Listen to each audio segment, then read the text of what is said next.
I've always been the practical one in my family. While my older brother Bart was busy chasing his dreams of becoming a successful businessman, I focused on climbing the corporate ladder step by step. That approach finally paid off when I landed a position at Crawford & Associates with a salary that made my previous job look like pocket change. The only downside? The commute was killing me. 2 hours each way meant I was spending 4 hours a day just getting to and from work. After 2 weeks of this nightmare, I knew I had to find a place closer to the office. That Saturday, I went to my parents' house for our traditional family dinner. Mom was in the kitchen, stirring something that smelled amazing, while Dad sat in his favorite armchair, reading the newspaper. It felt like every other Saturday dinner we'd had since I was a kid. "How's the new job going, honey?" Mom asked as she placed a steaming casserole on the table. "Actually, really good," I replied, helping her set the table. "The only problem is the commute. I'm looking for a new place to rent closer to work." That's when I noticed my parents exchange one of those looks they'd perfected over their 30 years of marriage. Mom wiped her hands on her apron and sat down. "You know, Amber," she said, "we might have a solution for you. Remember Grandma Helen's old apartment? The one I inherited? Our tenants just moved out last week, and it's literally a 5-minute walk from your new office." I nearly dropped the fork I was holding. Of course I remembered that apartment. I'd spent countless weekends there as a kid when Grandma Helen was still alive.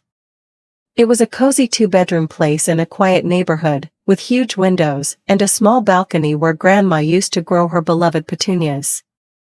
"How much would the rent be?" I asked, trying not to sound too eager. Mom named a figure that made my eyes widen. It was about 1.5 times less than the average market price in that area. "We'd give you a family discount, of course," she added with a smile. "I'll take it," I said immediately, not even trying to negotiate. The location was perfect, and the price was unbeatable. "That's settled then," Dad said, finally looking up from his newspaper. "Now, did you hear about your brother's latest success? He just landed 3 new corporate clients for his courier company. He's really making it big in the delivery business." And just like that, the conversation shifted to their favorite topic, Bart's achievements. I sat there, pushing food around my plate, nodding at appropriate intervals as my parents gushed about how their son was becoming a successful entrepreneur. It was always like this: Bart was the golden child, the risk-taker, the one who dared to dream big. I was just Amber. Moving day was surprisingly quick. The real shock came when I walked into Grandma Helen's apartment with the first box in my hands. The place was, well, let's just say, the previous tenants hadn't exactly treated it like their own. The walls were covered in dated wallpaper that was peeling at the corners, there were mysterious stains on the ceiling, and the only piece of furniture was this ancient sofa that looked like it had survived several wars. I called Mom that evening, sitting cross-legged on that old sofa, the only place to sit in the entire apartment. "Hey, Mom? Would it be okay if I did some renovations?" She sounded distracted, probably watching one of her cooking shows. "Oh, sure, honey. Just don't make it too bright. You know how I feel about those trendy neon colors everyone's using these days." I had to laugh at that. "Mom, have you ever seen me wear anything brighter than navy blue? Trust me, I'm thinking more along the lines of earth tones and neutrals." That night, I dove deep into the internet, browsing through interior design websites and Pinterest boards. I created a whole mood board with my vision: warm grays, soft beiges, and the occasional deep blue accent. Everything would be understated but elegant, comfortable but put together. Just like me, I guess. The next few months became a blur of work and renovation. I'd come home from the office, change into old clothes, and get to work. First came the wallpaper removal. Then there was the painting, which taught me that just one more coat is rarely just one more coat. Furniture shopping became my new weekend hobby. I'd spend hours in stores, testing sofas, measuring spaces, and comparing prices. Piece by piece, I built my home. A comfortable gray sectional that was perfect for movie nights. A solid wood dining table that could seat 6. A plush area rug that tied everything together. The transformation took 6 months of weekends and evenings, but finally, it was done. Looking around at my finished apartment, I felt a surge of pride so strong it almost brought tears to my eyes.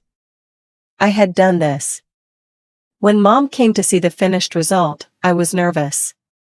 She walked through each room slowly, running her hand along the new kitchen countertops, examining the carefully chosen light fixtures, studying the subtle pattern on the wallpaper in the bedroom. "Amber," she said finally, turning to face me. "This is remarkable." I nearly fell over. Mom wasn't exactly free with her compliments, especially when it came to me. But there she was, actually smiling, actually impressed. "You did all this yourself?" she asked, gesturing around the living room. I nodded, trying not to look too pleased with myself. "Well, YouTube tutorials helped a lot." "It's beautiful," she said, and then did something she hadn't done in years. She hugged me. A real hug, not one of those quick, obligatory ones she usually gave me at family gatherings. 2 weeks later, I headed to another family dinner, practically bouncing with excitement. I'd gotten a promotion at work, senior account manager, with a nice salary bump and my own team to lead. I couldn't wait to share the news. "Mom, Dad," I said during a lull in the conversation, "I have some good news. I got promoted at work." Mom barely glanced up from her plate. "That's nice, dear." She turned to Dad, her voice dropping. "Have you heard from Bart today?" That's when the real dinner conversation started. Turned out my brother's courier company was in trouble. A bigger competitor had moved into town, some national chain with fancy tracking apps and lower prices. Bart's clients were jumping ship faster than rats from a sinking vessel. "We're going to help him," Dad announced, pushing his plate away. "We've decided to take out a loan." I nearly choked on my water. "A loan? Look, maybe this is actually an opportunity. If he can't compete with this bigger company, maybe it's time to try something else. Starting over might be better than throwing good money after bad." The silence that followed was deafening.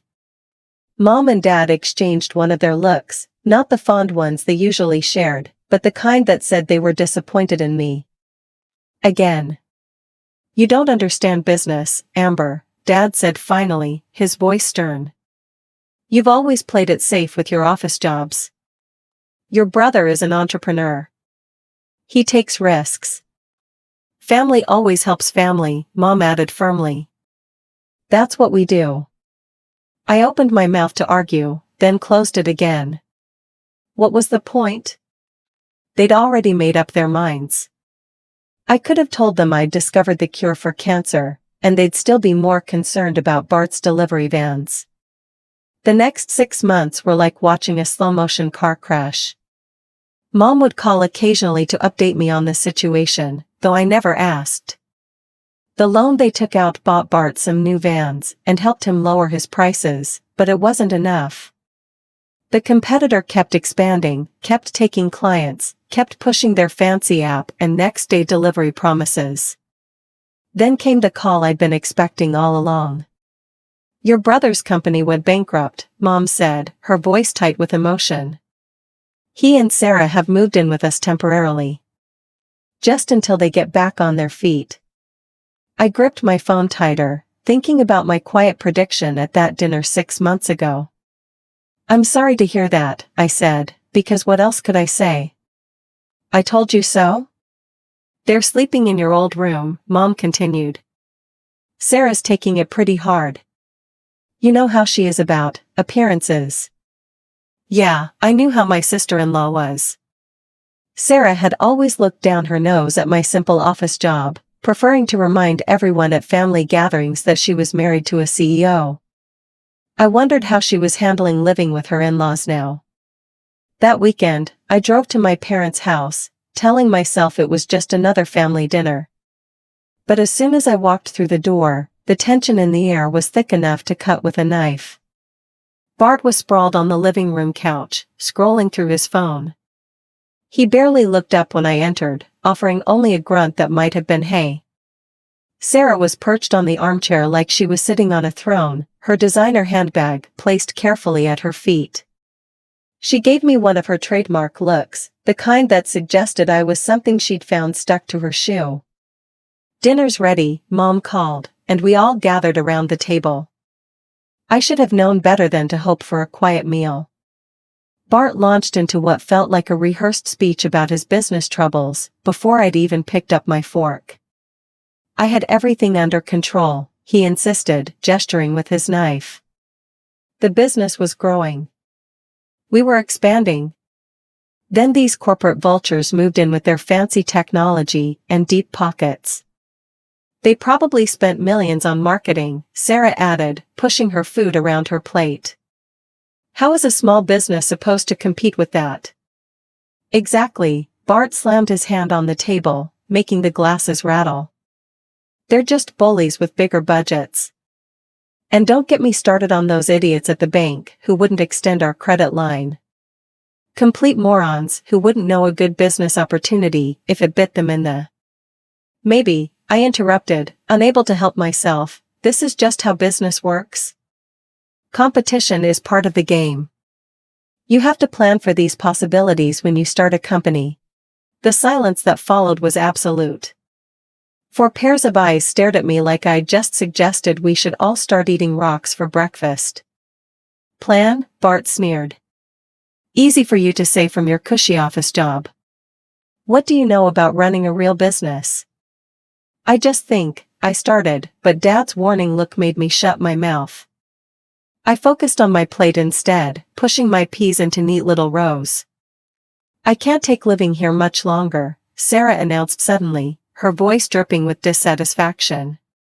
No offense, she added, not sounding sorry at all, but I need my own space. Bart immediately perked up, like a puppet on strings.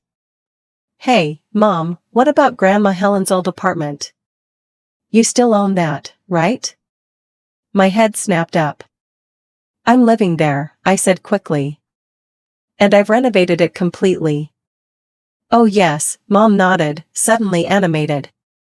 Amber's done a wonderful job with the place. It looks absolutely beautiful now. I saw the look that passed between Bart and Sarah, quick, calculating, meaningful. Something cold settled in my stomach, but I pushed the feeling away. I was being paranoid. They wouldn't, would they? Wednesday evening, I was coming home from work, my mind already on the leftovers waiting in my fridge and the new Netflix series I'd been saving. But when I reached my floor, I stopped dead in my tracks. There were voices coming from my apartment, familiar voices. I opened my door to find Mom, Bart, and Sarah standing in my living room like they owned the place. Sarah was running her hand along the new curtains I'd hung just last month. Mom? I tried to keep my voice steady. What's going on? You could have called to say you were coming over. Mom waved her hand dismissively, not even looking at me. Don't be ridiculous, Amber. This is my apartment, I don't need permission to visit. My mouth went dry. Something about her tone sent warning bells ringing through my head. I watched as Sarah continued her tour of my apartment, inspecting everything like she was a real estate agent doing an evaluation. She ran her fingers along the new kitchen counter I'd installed, peered into the freshly painted bathroom, and nodded approvingly at the built-in bookshelves I'd added to the living room. Finally, she settled herself on the sofa, the old one I'd kept from before the renovation, and smiled that cat got the cream smile of hers. This is perfect. We can move in next week. The world seemed to tilt sideways. Excuse me? I live here. This is my home, I renovated it. I'm the owner, Mom cut in, her voice sharp. I decide who lives here. But all the work I did. I gestured around at the walls I'd painted, the floors I'd refinished, the countless hours of labor I'd poured into this place. I transformed this apartment. Oh yes, Mom's smile turned calculating. Actually, since you've improved the apartment so much, the market value has gone up significantly. If you want to stay, the new rent will be 3 times what you're paying now. The blood drained from my face as everything clicked into place. They'd planned this. Mom knew I couldn't afford triple the rent. My promotion was good, but not that good. You're trying to force me out, I said, my voice barely a whisper. Mom shrugged, not even bothering to deny it. If you can't afford the new rent, you should probably start looking for another place. You have a week to move out. Without waiting for my response, they headed for the door. Sarah was already on her phone, presumably making moving plans. Bart hadn't said a word the entire time. He didn't need to. Mom paused in the doorway, but didn't turn around. 1 week, she repeated, then pulled the door shut behind them. I stood in the middle of my living room, the living room I had painted, decorated, made into a home, and felt the walls closing in. The proud warmth I'd felt showing Mom my renovation just months ago turned to ashes in my mouth. While my family probably expected me to spend that evening crying into my pillow, I was already on my phone, scrolling through rental listings. By midnight, I'd found the perfect place, a modern 1-bedroom, just 2 blocks from my office. The rent was higher than what I'd been paying Mom, but I didn't care. First thing Thursday morning, I called in sick to work for the first time in 3 years. By 9 a.m., I'd toured the new apartment. By 10 a.m., I'd signed the lease and paid the deposit. The landlord, a no-nonsense woman named Janet, raised an eyebrow when I asked if I could move in immediately. Next stop, a moving company. I found one that specialized in same-day moves and didn't mind paying the rush fee. While waiting for them to arrive, I went through my apartment, no, Mom's apartment, with post-it notes, marking everything I'd bought with my own money. The movers arrived at 2 p.m. I stood in the living room, directing traffic like a conductor. The gray sectional? Mine. The dining table and chairs? Mine. All the kitchen appliances except the stove and fridge? Mine. Those bookshelves? I installed them myself, they're coming too. Item by item, my things went into the truck. The coffee maker I'd splurged on after my promotion. The memory foam mattress I'd bought during a Black Friday sale. The TV mount I'd installed myself after watching 3 different YouTube tutorials. Everything I'd purchased to make this place a home, all of it went into boxes and onto the truck. When they finished, the apartment looked almost exactly as it had the day I moved in. Empty walls. Bare floors. And that old sofa sitting alone in the middle of the living room like a captain going down with his ship. I took one last look around, remembering all the weekends I'd spent painting these walls, all the evening hours I'd invested in making this place beautiful. Then I locked the door, dropped my keys in an envelope, and slipped them under my parents' front door on my way to the new apartment. I spent that night setting up my new apartment, arranging furniture until everything felt right. It wasn't until the next morning that all hell broke loose. The call started at 7 a.m. Mom, Bart, Sarah, Mom again, Bart again. I watched my phone buzz across my new kitchen counter, taking a slow sip of coffee from my relocated coffee maker. After the 6th call, I finally picked up. How dare you, Mom's voice exploded through the speaker. The apartment is completely empty. Your brother and Sarah have nowhere to sleep except that old sofa. You had no right to take all that furniture. I took another sip of coffee, feeling surprisingly calm. Actually, I had every right. I bought everything with my own money. I have all the receipts if you'd like to see them. I left what was there originally, you know, that sofa you were so happy to let me use. There was a moment of silence, then Mom called me something that would have made Grandma Helen wash her mouth out with soap. The call ended with a click. My phone started buzzing again within 30 minutes of Mom's call, this time with message notifications. Bart and Sarah had apparently tag-teamed to blow up my messenger app. "You vindictive witch," that was from Sarah. "How dare you take everything? You're just jealous, because Bart's a real entrepreneur and you're just a paper pusher." Bart's messages weren't any better. "You selfish piece of work. You've always been jealous of my success. Now you're trying to punish us just because we're going through a rough patch. Real classy, sis. Real classy." The messages kept coming, each one more vitriolic than the last. According to my dear brother and his wife, I was greedy, heartless, vindictive, petty, cruel, selfish, and, my personal favorite, a soulless corporate drone who wouldn't know family loyalty if it bit her in the face. I read each message once, then closed the app without responding. Instead of engaging with their drama, I threw myself into settling into my new place. I arranged my furniture, decorated the walls, and started building a new life.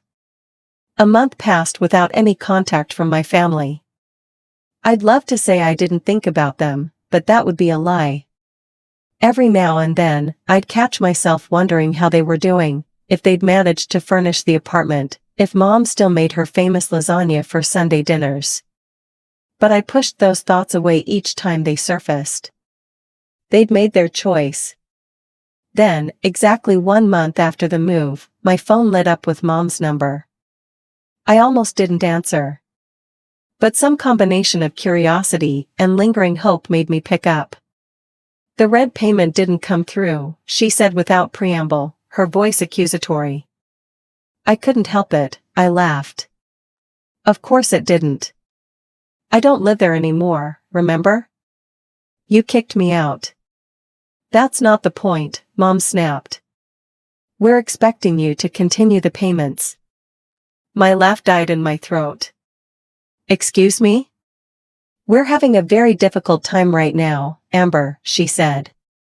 "We're still paying off the loan we took out for Bart's business, and he can't afford to pay rent right now. The family needs your help." "Let me get this straight," I said slowly, gripping my phone tighter. "You kicked me out of the apartment so Bart and Sarah could move in, and now you want me to keep paying rent for an apartment I'm not living in, just so they can live there for free?" "Family helps family," Mom said, as if that explained everything. "You know we're struggling with the loan payments, and Bart's still trying to get back on his feet." That phrase again. How many times had I heard it over the years? Always when they needed something from me, never when I needed support myself. Something inside me finally snapped. "Really? Is that what family does?" My voice was surprisingly steady now. "Does family kick one child out onto the street to make room for another? Does family take someone's home away and then demand they keep paying for it? You're being dramatic." "No, Mom, I'm being realistic. For the first time in my life, I'm seeing things exactly as they are. This attitude of yours? The family helps family, right? Well, guess what? I'm family too. Or at least, I was supposed to be." There was a long silence on the other end of the line. When Mom spoke again, her voice was cold. "I'm very disappointed in you, Amber." I actually laughed at that. Funny. I was just about to say the same thing to you. I ended the call and immediately blocked her number. Then, in quick succession, I blocked Dad's number, Bart's, and Sarah's. I opened every messaging app on my phone and blocked them there too. For good measure, I went through all my social media accounts and blocked them as well. It felt like cutting off a limb, but somehow, I was finally able to breathe. Weeks passed, then months. Through the family grapevine, mainly my cousin Rachel, who'd always been decent to me, I heard bits and pieces about what was happening. Bart had apparently come up with another brilliant business idea. Something about artisanal pet food delivery, or maybe it was organic food subscription boxes. Rachel wasn't quite sure. My parents were making the rounds, asking various relatives for startup money. Most of them had enough sense to refuse. Only Uncle Derek, notorious for charging interest rates that would make a loan shark blush, offered to help. Even my parents weren't desperate enough to take him up on that offer. The last thing I heard was that they were considering taking out another loan to fund Bart's latest venture. Rachel told me this over coffee one Saturday, watching me carefully for my reaction. What do